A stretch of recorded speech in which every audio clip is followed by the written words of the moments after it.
7 сынып физика Кронгурт кітабынан 172 беттегі жаттығудың 4 есебін шығаратын боламыз. Бірінші есеп: тепе-теңдік қалпын сақтаған иін-тіректің иіндері сәйкесінше 15 см және 60 см. Иін-тірекке әрекет етуші күш 1,5 ньютон. Үлкен иінге түсетін күштің шамасын анықтаңдар. Иін-тірек күштен және жұмыстан қандай ұтыс береді? Жалпы бізде моменттер ережесі F1 L1 тең болады F2 L2. Осы жерден F1 табатын болсаңдар, ол F2 L2 бөлінген L1. Енді F2 деп отқандарың 1,5, L2 деп отқандарың 60 см, 0,6. Ал L1 бізде 0,15. Осыны есептейтін болсаңдар, сендерде 6 ньютон шығады. Ал енді бізде күштен ұтысын табу үшін F1-ді F2-ге бөлем.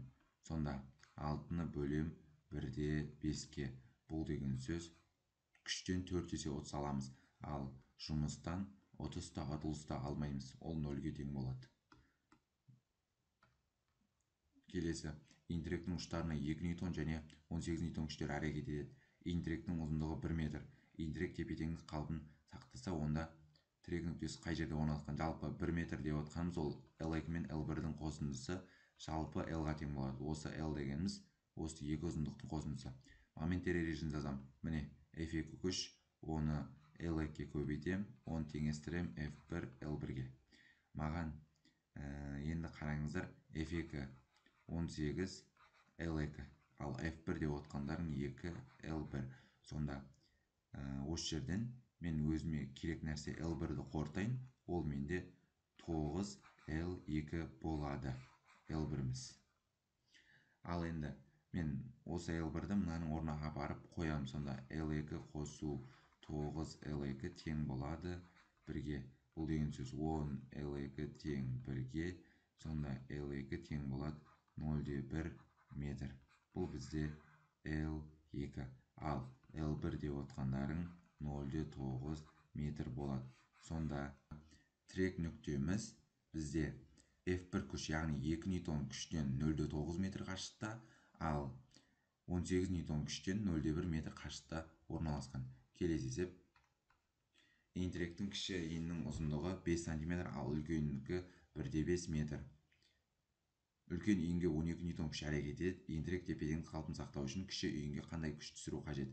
Осы иін-тірек күшінен қанша ұтатынын анықтаңдар. Бұл жағдайда жұмыстан ұтыс неге тең болады дейді. Біз білеміз, моменттер ережесі F1 L1 тең болады F2 L2-ге.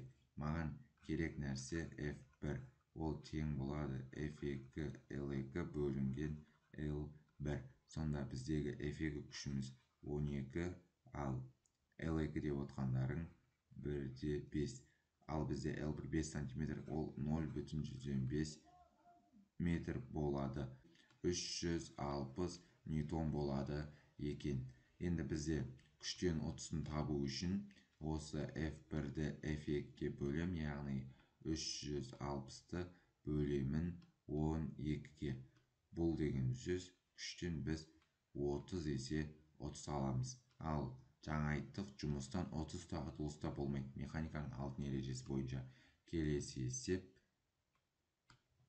тірек нүктесі 10 см қашықта, әрқайсысы 100 грамм болатын 4 жүгілінген иін-тірек тепе-теңдік қалпын сақтау үшін 20 см қашықта қандай күш түсіру қажет дейді. Енді бізде қараңыздар, мынау 4 жүгілінген, 4 жүктің бізде ауырлық күші, ол міне мынандай болады: NMG.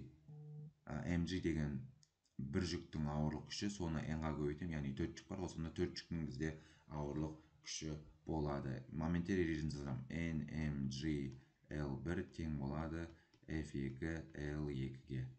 N деп отқандарың 4-ке тең, M деп отқан бір жүктің массасы 100 грамм, оны килограммен жазсаң 0,1, G 10-ға тең, ал L1 деп отқандарың 10 см, ол 0,1 метр болады. Ал F2 деп отқандарың бізге табу керек нәрселерің L2 0,2.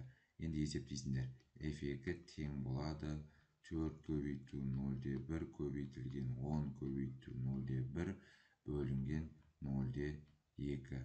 Осыны есептейтін болсаңдар, жауабы 2 ньютон шығады екен. Осымен біздің видео сабақ аяқталды. Егер сабағым ұнаса, каналға тіркеліп, лайк басып, қоңырау жазын басып қоямыз.